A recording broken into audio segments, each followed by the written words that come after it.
Nice. So welcome everybody. Thank you for coming on today. Dr. Jonathan Mike, a very good friend of mine, longtime buddy. I appreciate you being on here. John and I, so here's my story before he does his bio. So John and I, we were introduced. I think I met him at a conference and just passing. It was super quick. And he mentioned like, hey, you're a regional coordinator. If you ever need a speaker, let me know. And so a couple of months later, I'm like, all right, let's hook this guy up. Let's bring him out. So we brought him out here to San Jose. And I go to pick him up at the airport. And I get a handshake and, here, let's grab my bag. And the next thing he asked me is, when's lunch? And I said, did you eat the plane? He goes, no, I didn't eat. It's been like an hour. I got to get some food. I said, okay. So we went out, we got him some food, got to the hotel. He dropped off his bag. And he goes, hey, when's dinner? Just by the way, I want to make sure I was like, we just had lunch, bro. Yeah, I'm just planning. I need to know if I need to go get a snack or not.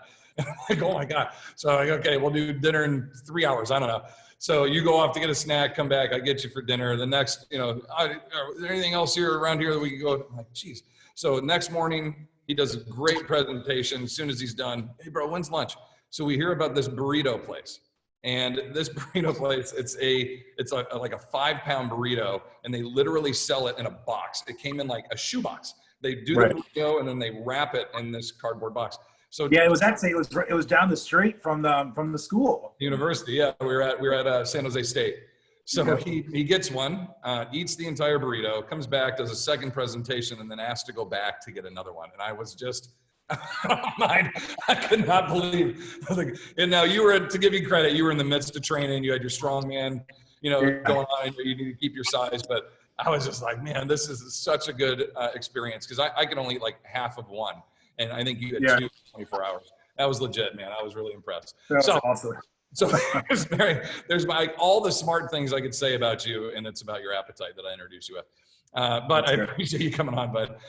For those that are joining us and maybe aren't familiar with you or don't have exposure to any of your information you put out or any of your publications, articles and such you've written, give us a little bio, just a little intro to what you do, who you are, and we'll go from there. Sure. So, Dr. John Mike here. So I got my undergrad and master's at Western Kentucky University in exercise science. I got my PhD at University of New Mexico in Albuquerque. Was fortunate enough to have some really good, mentors. And during my PhD, and of course, it's actually coming up on 5 years since I've been finished. And then kind of before and during that time, I've been a strength and conditioning coach for probably the last, 15, 16 years.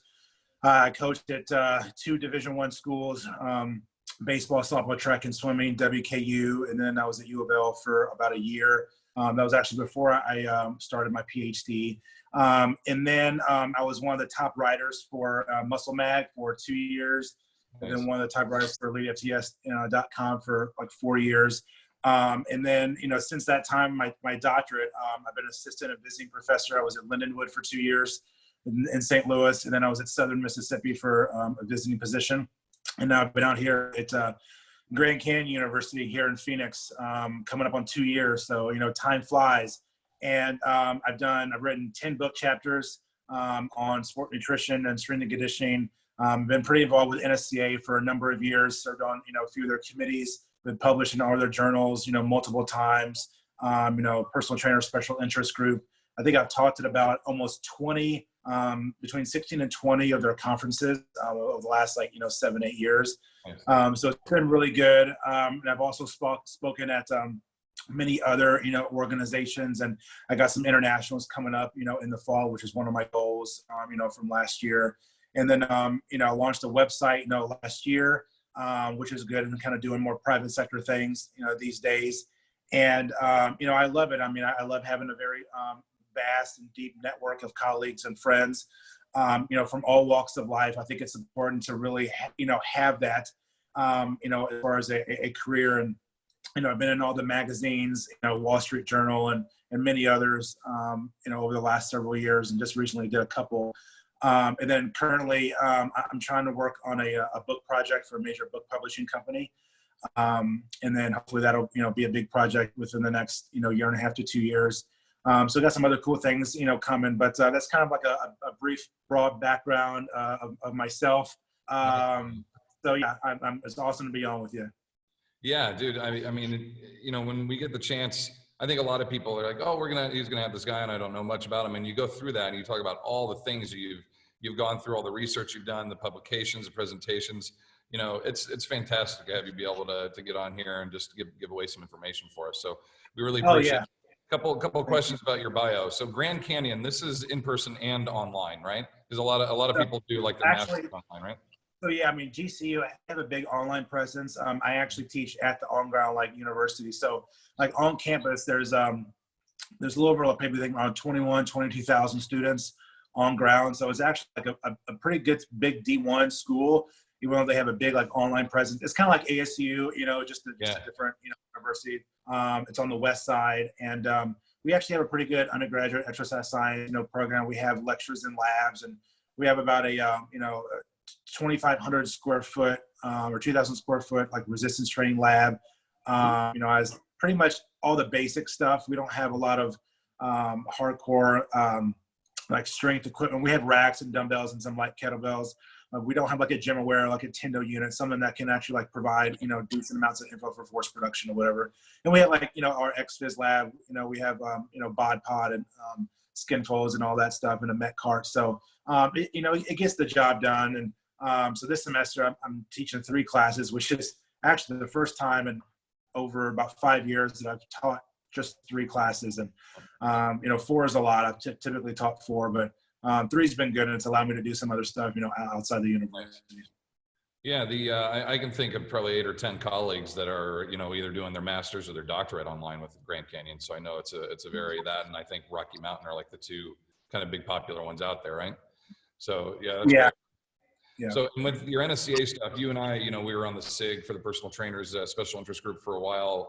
You also just authored a chapter for the new personal training textbook, right? The Essentials. So tell us about that a little bit. Yeah. So I was lucky enough, and I was always had continued, you know, interest to wanting to really do that. So I worked with 2 of my other good colleagues, you know, Nick and Jay, and we wrote a chapter for the next edition of the personal trainer textbook on like flexibility, like body weight training. And that is, to my knowledge, that book comes out, I believe, early next year.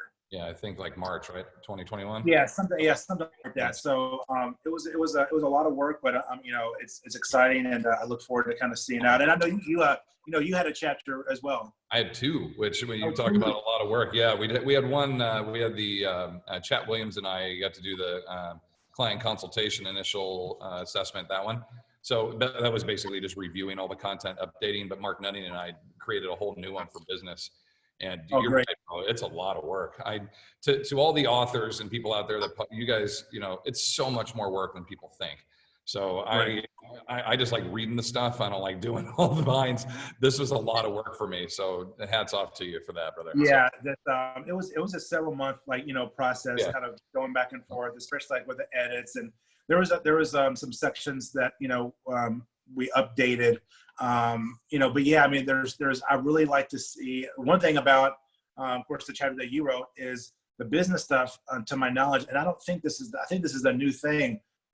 They did not have that in any previous edition. Oh, yeah, this is the first time. I mean, even just in the Personal Trainer Quarterly, the online publication, business was a challenging topic to get out there. You and I talked about that a little bit yesterday. And and so, I mean, yeah, to have business content in there, it's like a 35-page attachment and an appendix from marketing. Oh, wow. So it's big. Yeah, we're pretty pumped about that. So awesome. Yeah, congratulations on the chapter, bro. So to kind of jump into our topics here, you know, the first thing that I had you come out and speak at our event about was eccentric training. And that was kind of every time I think of like my go-to, my expert for that, you're always the first one that comes to mind. So if you would just kind of break down the idea of what eccentric training is, you know, how do the common regular people, maybe not power lifters and strongmen, how would regular folk, you know, perform that? And then maybe talk a bit about the physical and the cognitive benefits. We had Ryan Glad on yesterday. He mentioned you and kind of talked about the huge benefits from resistance training, and eccentric was a big part of that. So fire away a little bit for you. For sure. So, I mean, for those that are listening, I'll try to, you know, I'll throw some science out there and obviously some application, but if you look at mainly like the three types of muscle contractions, you have isometric, concentric, eccentric. And so typically when you talk about eccentrics, it's typically like muscle elongation or like active lengthening of fibers like under load, or, you know, when people use the word like negatives or heavy negatives, that's typically what it actually refers to. If you look at, if you have like a pie chart and you divide it up, like, you know, 33%, you know, across the board, you typically what I call like eccentrics, like, you know, 3D or three-dimensional look at what eccentrics actually are.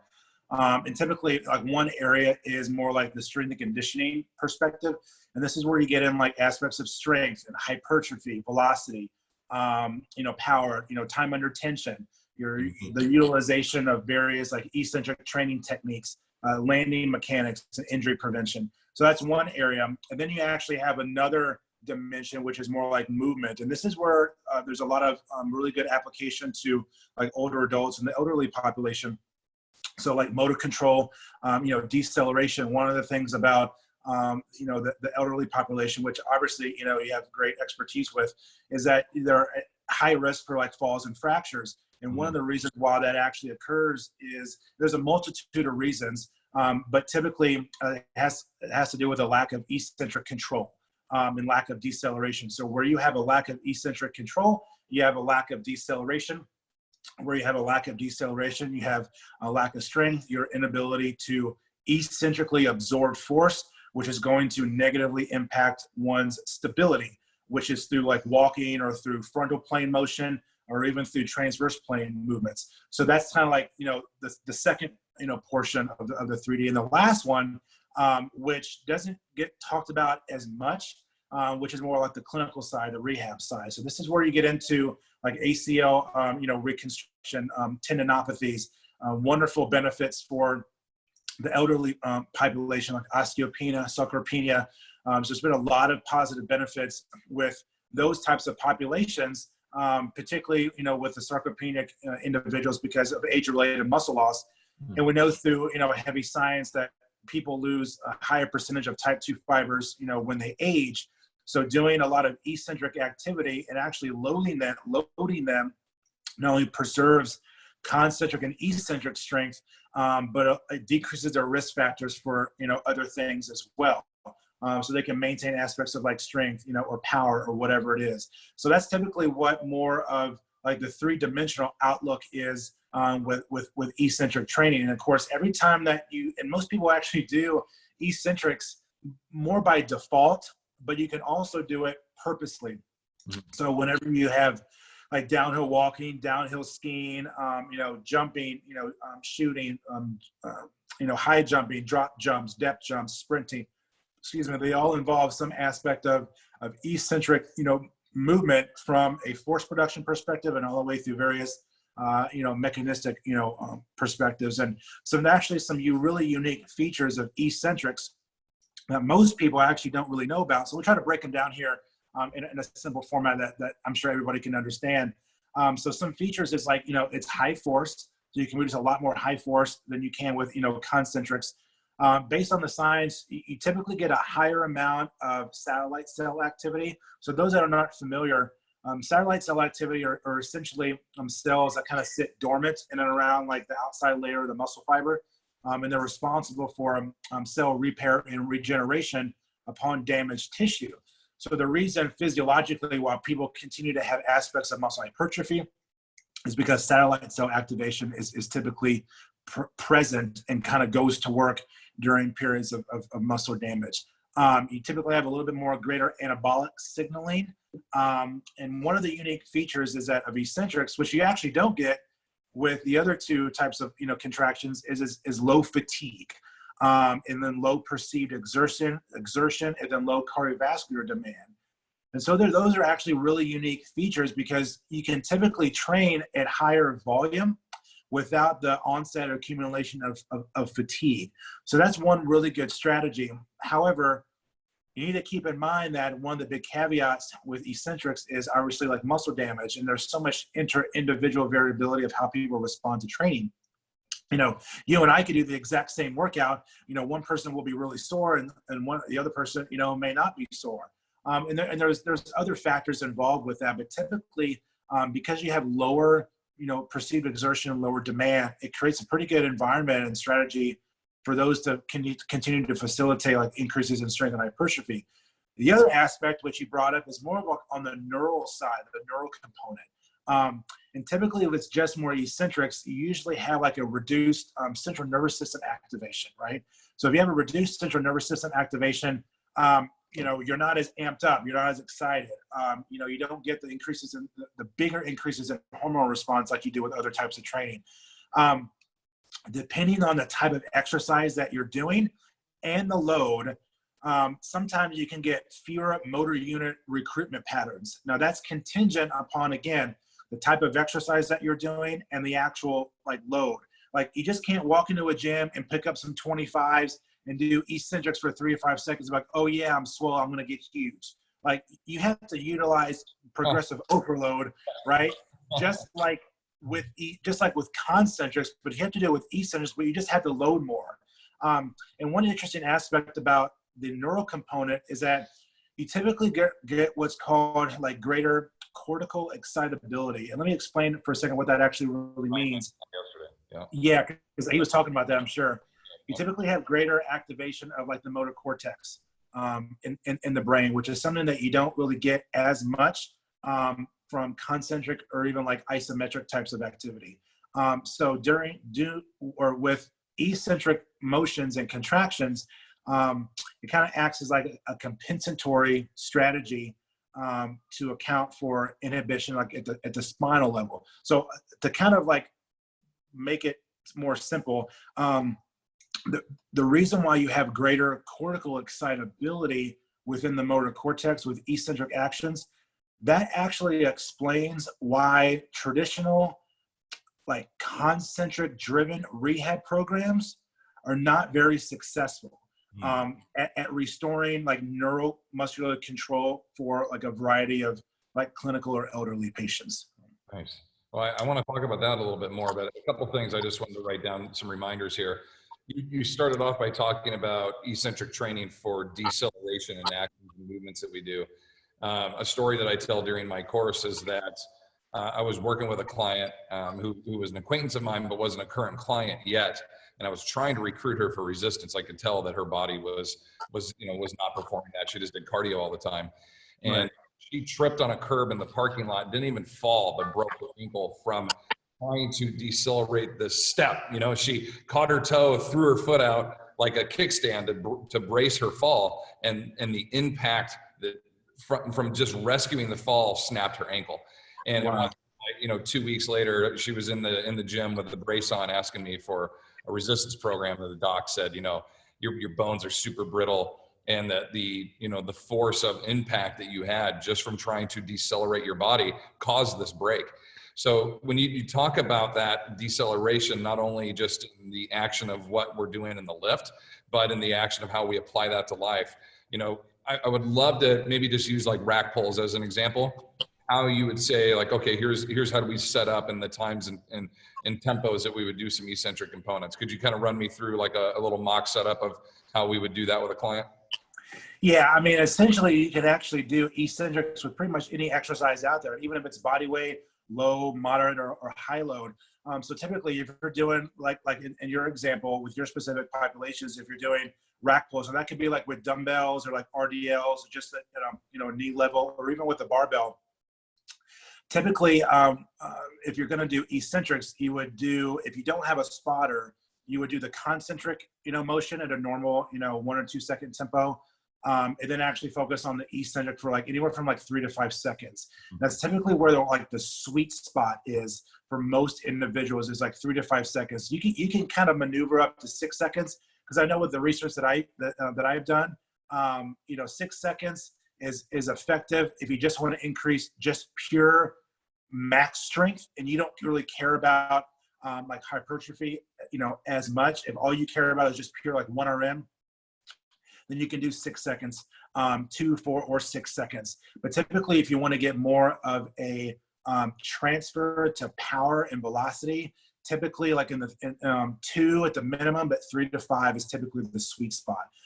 At the same time, you can manipulate, different tempos, right? I mean, you can go 3-second concentric and 3-second eccentric, or a 3-second isometric.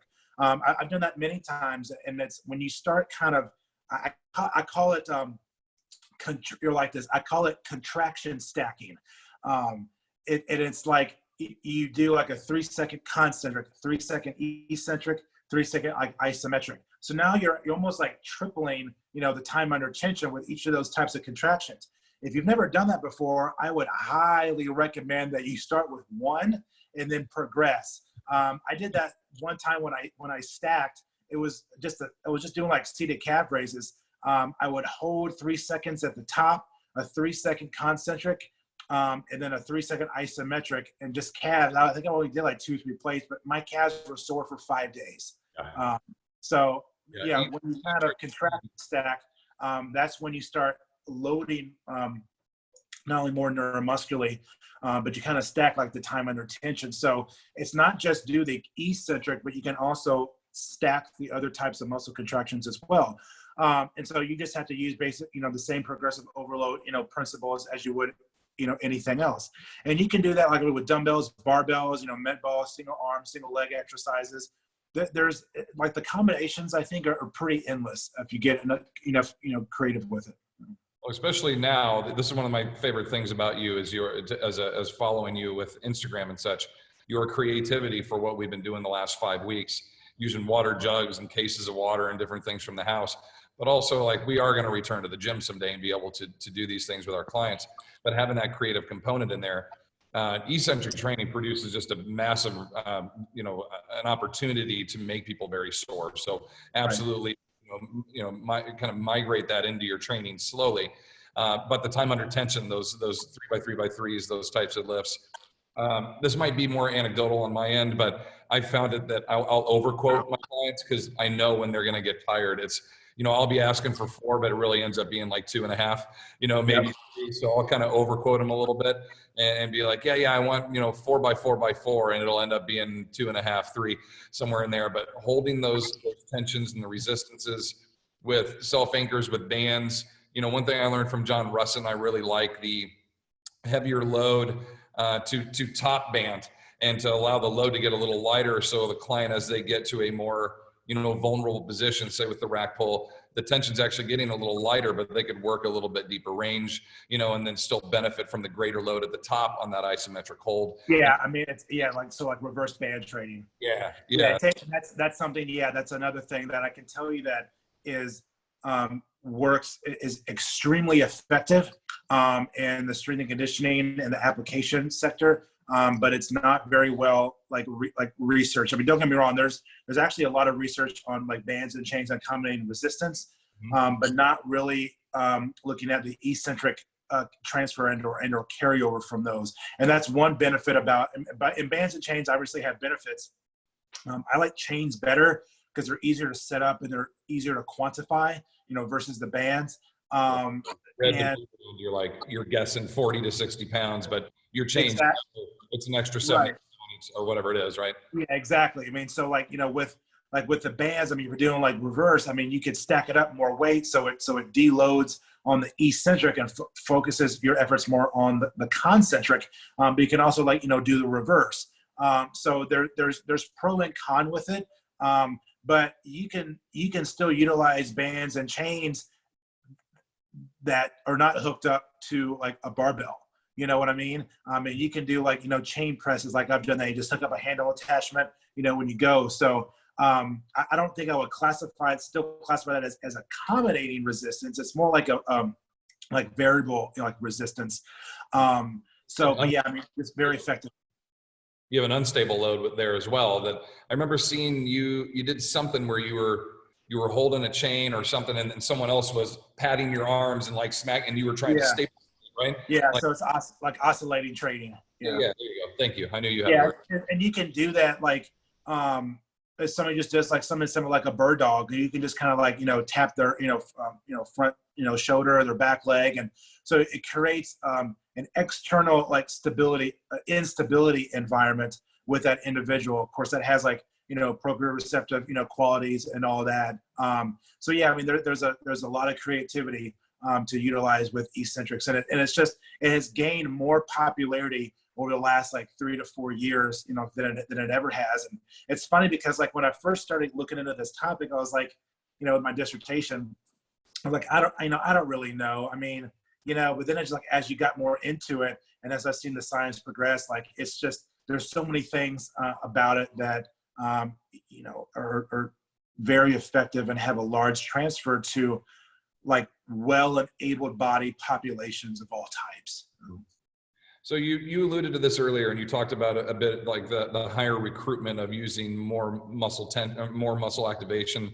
I mean, I love to kind of master and understand the basics. So we understand like the all or none theory and the idea that you're either flushing the toilet or you're not. There's not a whole lot in between. It's one of my favorite analogies with that. But when you were talking about this, like you're kind of getting a tighter handshake, not just more handshakes, right? Like by slowing things down and working deeper, denser activation of the musculature. Could you maybe explain that?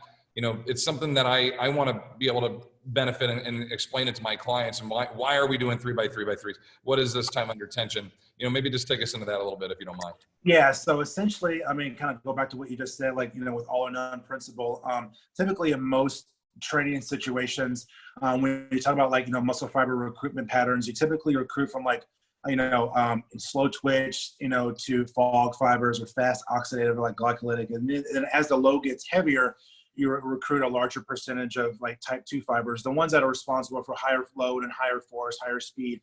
That's typically what happens like as you kind of move gradually up in load. So obviously a basic example, the barbell to 95 pounds at 135, 2 plates, 3 plates, 4 plates. So as the load gets higher, you recruit a larger percentage of, higher threshold like motor units.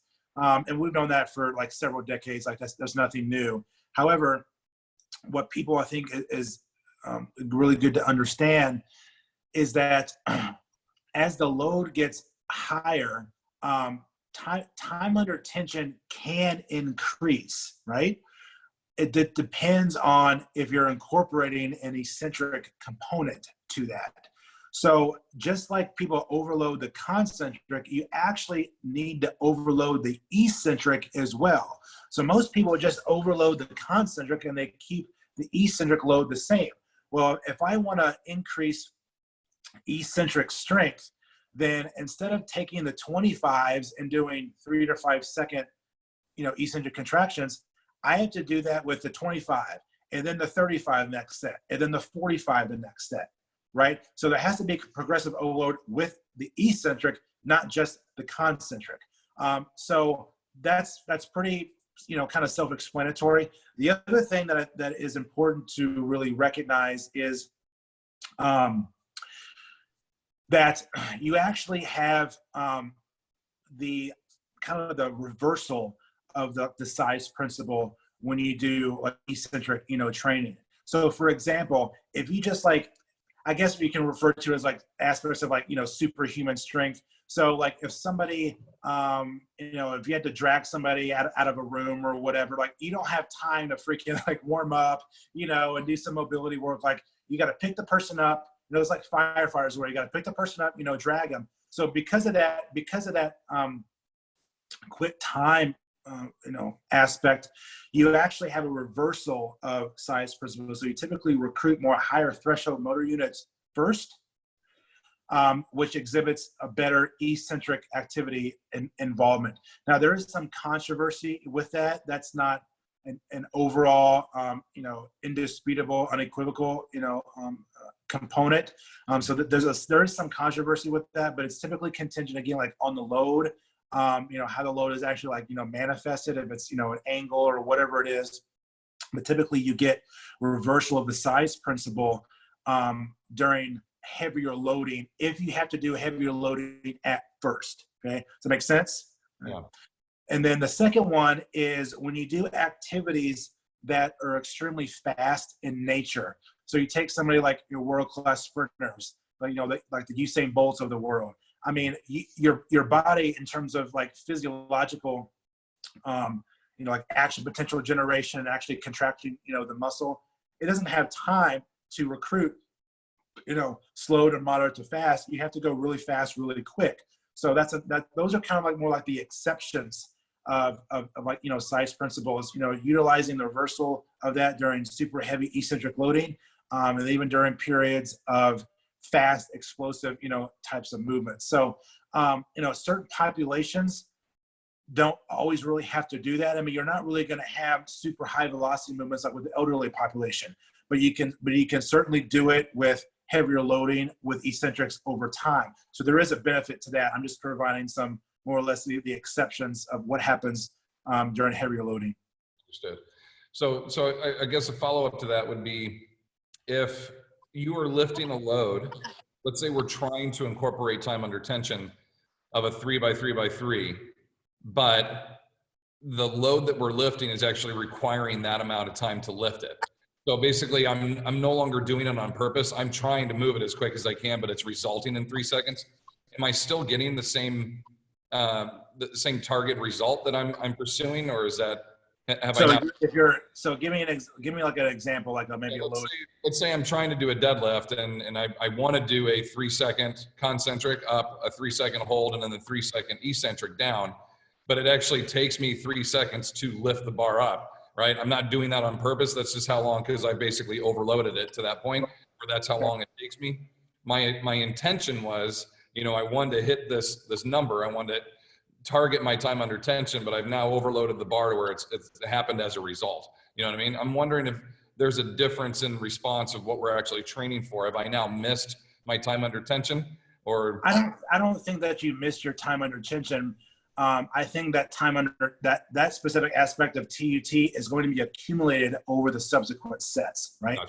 So if you're only doing like 1 set, well, I mean, that's only a total time of 9 seconds.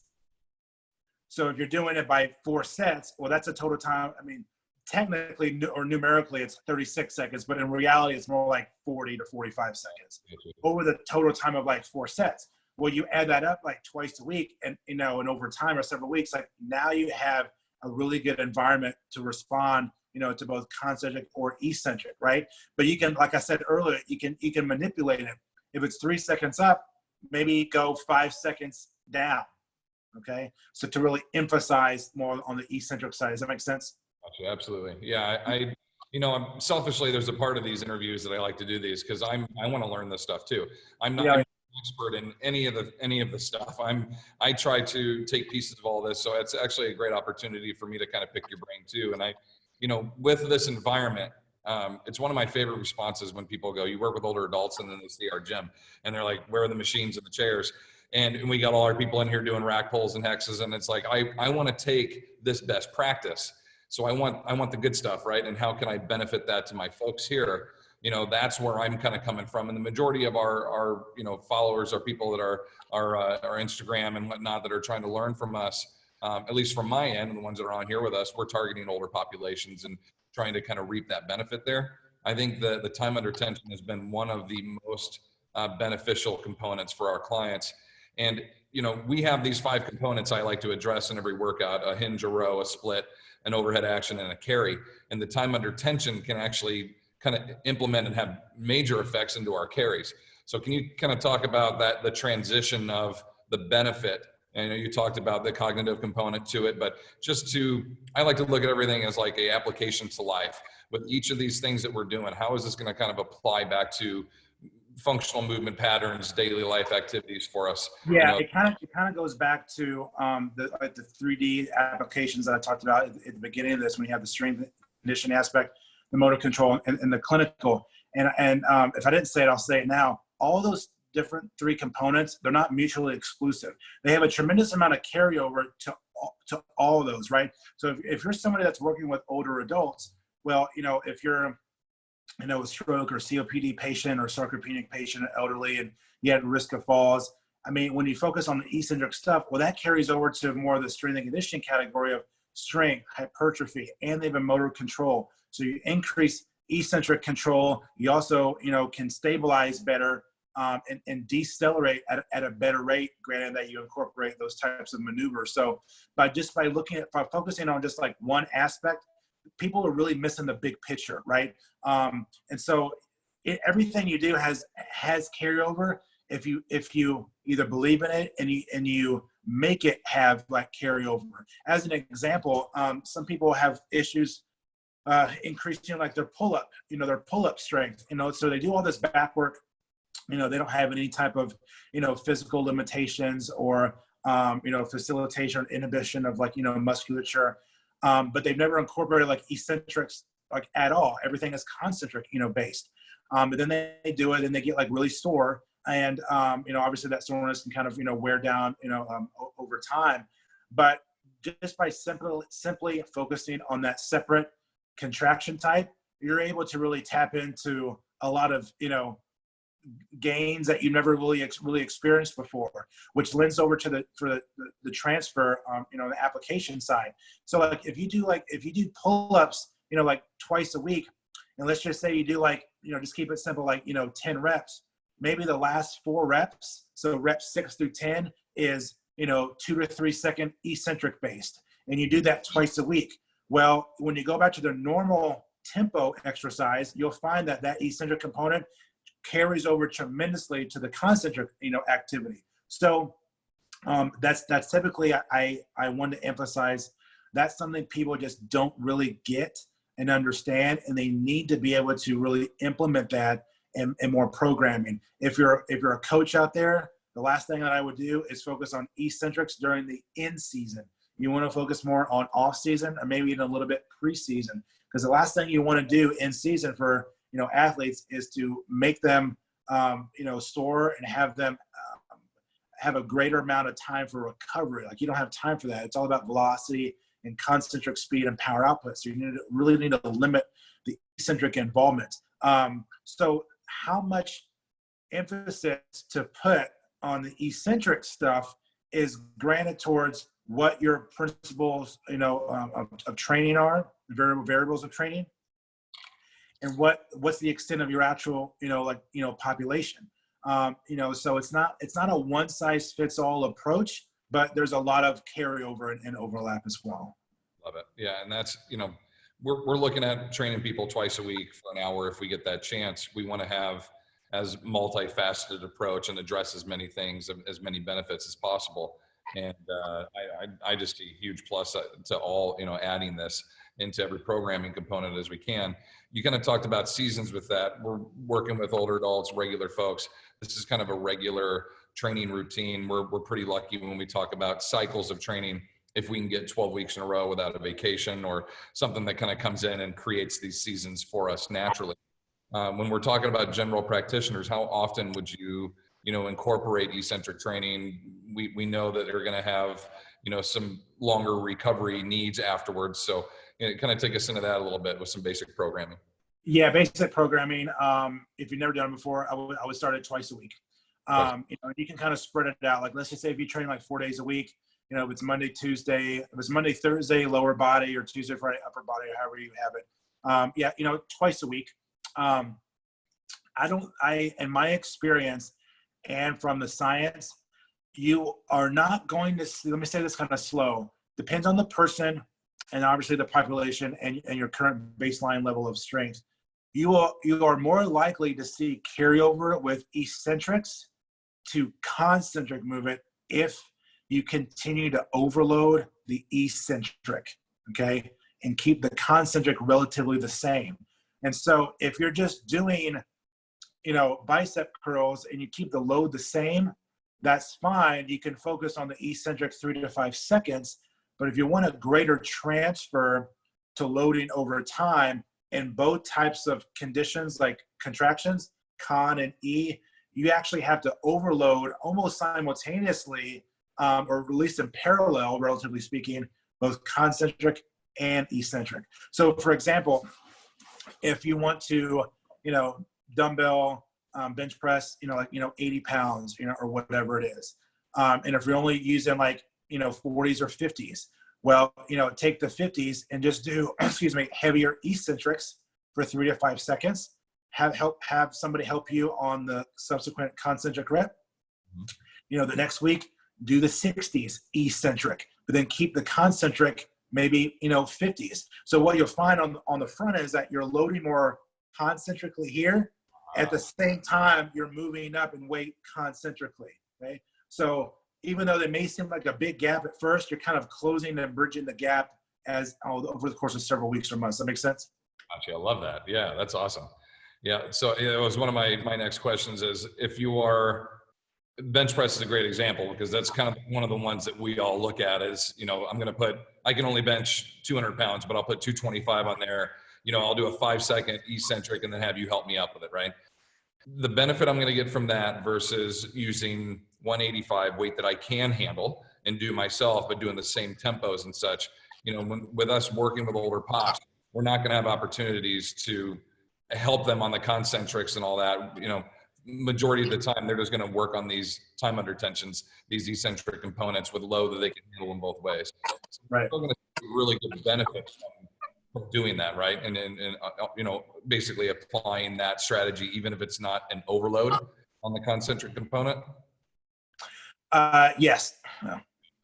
Okay. Yeah. Sorry to beat the dead horse there a little bit, but I just want to make sure, when I look at my programming pieces from this as a trainer, I'm also trying to educate and teach my clients. A lot of times we'll get like, this is very difficult. Why are we doing this? And I really want to be able to emphasize the idea when you know why you're doing something and the benefit that's going to come with it. People, I feel like they try so much harder and they really emphasize and put the focus into it when it's just like, because it's hard, it's just not a great answer for me to put in, especially with, with limited time I have with my people. So thank you for explaining that. I do want to switch gears just a little bit. I don't know how different this is for you to switch over with strongman applications. When you and I met, that was a huge component of your life. You were still training and competing. I was watching your box squats and you were working the stones and just, went from a purist looking at the world of just lifting heavy stuff.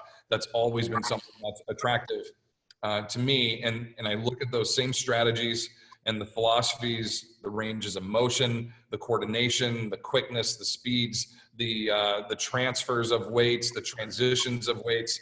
We implement and practice a lot of strongman lifts and exercises with our older pops. We're just obviously not using a shit ton of weight, right? So, if you could just kind of talk us through a little bit the idea of strongman training, maybe a couple strategies, some things that we can incorporate, with our general practitioning clients. Yeah, I mean, obviously strongman training is obviously, pretty dynamic. It incorporates like a whole host of different types of strength and, training methods, accommodating resistance, anaerobic and aerobic, conditioning, durations and times and medleys. And it's been a while since I've done the events, but, there are some places here in town that this summer I like to just, do the events, again, just to kind of, get your hands, dirty again, in the kitchen, so to speak. I'm actually in the process of finishing an article, a peer review article about strongman training. I did it a few years ago, and I just didn't get around to really finish it. It's about 90% finished, and that'll really kind of give and provide, without really truly giving it away. It's basically a way to how to really incorporate it into most training programs, particularly with individuals, and trainers and coaches that may not have all the equipment.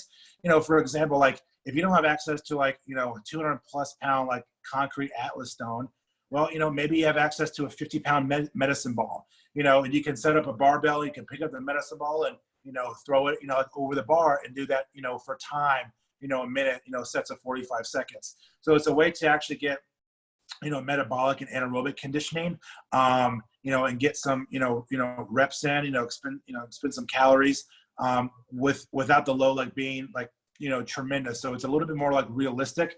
Same thing, you can't just go outside and push a fire truck, but you can buy a harness, online for $60 and hook it up to the back of your car. I did that again yesterday with my car. I have a harness. I put it on, the back of my car, and I walked backwards with it, and I walked forward with it with a harness. And those are some things that are practical, that don't require extensive amounts of specific equipment. You can also do that stuff with the sled, for example, pushing, pulling the sled.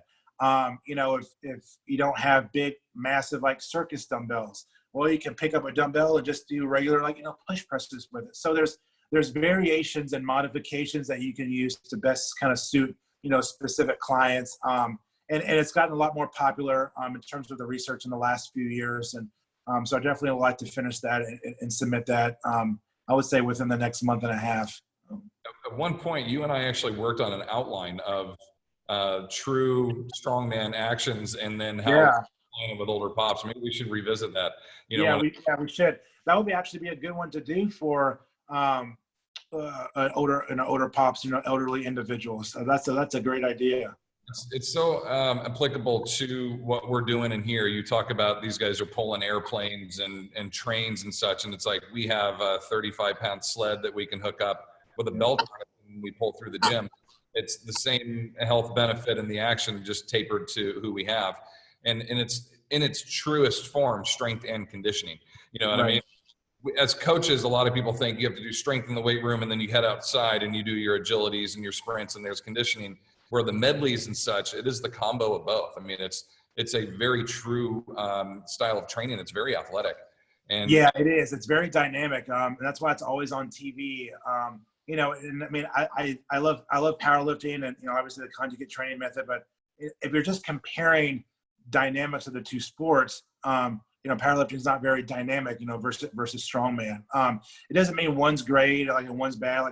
They're just different, and they just require different methodologies and thought processes with the training aspect, but both are very beneficial. You know what I mean? So, but yeah, we can definitely revisit that article for certain populations, and I have some pretty good thoughts of where we can really submit that for that. But again, I don't because I don't really see. I mean, obviously there's articles on older populations for strength training, but something that specific that's tailored to them, I don't think I've ever really seen stuff like that a lot. And almost every lift, I mean, short of having the fingers that are bolted to the ground, short of that, we could pretty much create, what's the Atlas carry or whatever it is where you're. The Conan's wheels, Zercher carries. Yeah, it's like we do those with 20-pound sandbags, you know what I mean? And I have them carry it and they go as far as they can. Yeah, I've done that several times in a contest. That's pretty difficult. Yeah, I dig that stuff. I just think it's so cool to watch, regular people perform some of these, and they don't even know how beneficial it is or how athletic the action is that they're doing. Sandbags. I mean, you can get those. I mean, they're in most gyms these days for various companies. I mean, even Rogue has them and all that, and Perform Better and Power Systems. I mean, 10 years ago, you didn't really see those much in most gyms, but you don't really need a 250-pound sandbag from Iron Mind to do what most people can do in the gym. But it's one of those things as well. It's okay, there's a sandbag. Well, what do I do with that? And they're not exposed to it. They're not experienced enough. But yeah, when you start to really expose people to what you can really do with those things, it really kind of opens up their eyes to a whole new experience of training that for a lot of individuals, for a wealth of populations, it's fun, it's unique, you can create contests, with it or whatever it is. It's not just the same old, song and dance, kind of run of the mill, training. Yeah, it definitely gets out the normal realm of 3 sets of 10 and et cetera. I love medleys. I have such a good time with medleys in here. We'll have, 4 sets of kettlebells from 8 kilos to 20 kilos, and they have to transfer from one end to the next and come back and bring up, and we'll transfer. And then they have 3 med balls they've got to pick up and throw over their shoulder. And then they've got, a sled they have to drag to this side of the room. And that'll take a minute and a half, and I'll give them a 3-minute break and we'll do it again, and it's just, we look at that and then people go, oh, it's the non-traditional style of training, but it's very beneficial. It's a great way to get out of the norm, to give some new challenges. And it just works on overall coordination and strength. And, there's so many pieces to this. It's competitive by nature. It's fun. You want to beat your time, Yep. So, I mean, it's a great way. I know a lot of people dump on CrossFit, but when you look at CrossFit, they've incorporated pieces from a little bit of everything that we do. Even parts of their warm-up are from physical therapy and yoga, Yep. and strongman components, and they've got, a high intensity interval training component. I mean, it's really fun to see the competitive design of programming to incorporate all those pieces. And so with any style of training program, as you speak to, there are all these pieces that we can find benefits from. So with that in mind, just a couple closing comments here. I know you've authored many articles on this, and so what we do at the end of the week, anyone that's attended the whole week, I did one big Dropbox. All the videos are on YouTube. People can rewatch these, but then anything that you want to give out as the presenter, as our guest today, if you have any articles, any old NSCA publications, Teenage, whatever else, anything else you've been on, feel free, if you don't mind, to ship those over to me. I'll post those up and share them out. Yeah, I will. If people want to look for some of that kind of stuff right now, any direction on where they could see some of your work and where they could kind of get more information about you? Yeah, I mean, you can check me out on Instagram. It's Dr. J Mike. You can also check out my website at drjmike.com. I'm in the early stages of doing a webinar myself sometime early this summer. Creating like an online, newsletter, coming really soon. So, that's kind of where like my biggest following is with, on Instagram, and obviously drjmike.com. We have some other articles that I've written, in the past, through like bodybuilding.com and through Elite FTS. Also have some, I'll shoot you over some of the, research publications, that I've done in the past. You can share those, with your audience. Feel free on, Dr. J Mike or on my social media. You can feel free to send me an email. If you got questions, please let me know. I'm always happy to help out as many people and influence the masses as much as I can. You're a great follow on Instagram, man. You inspire so many different ideas for me, especially now with limited resources, but just anytime in the gym too. We all do get into a kind of our ruts and our directions of what we're doing. And I almost all the time I'll see something, I'm like, I should be doing that with my people. Like, this is, another piece that it's like, I forgot about this, or this is a new, inspiration for that. So I love your videos, your complexes, and he targets 5 muscle groups. So he's like, serratus, and there's 8 exercises on serratus, you know what I mean? And then then he's got ones for mobility. I mean, it's really great stuff. I love what you put. Yeah, thanks a lot. I mean, it's a lot of work, and I typically, plan out, what we're going to do. And it's definitely another job. That's for sure. I don't have one job. I have like 4. It looks excellent. It's very well done, and I'm always impressed with it. So thank you so much. Thank you, John. Thank you for coming on with us and chatting with us for a bit. I know we were a little all over, but I got so much from this. I think our followers, our readership, and our viewership all will benefit from any of your articles and such too that you're going to share out with us. So thank you, my man. I appreciate you. All right, thank you. Appreciate it. You have a great day, and a call tomorrow, and we got a couple more folks next week. So we appreciate you all being here. Awesome. Great day. Thank you, guys. Appreciate it. Yeah, bud. Take care.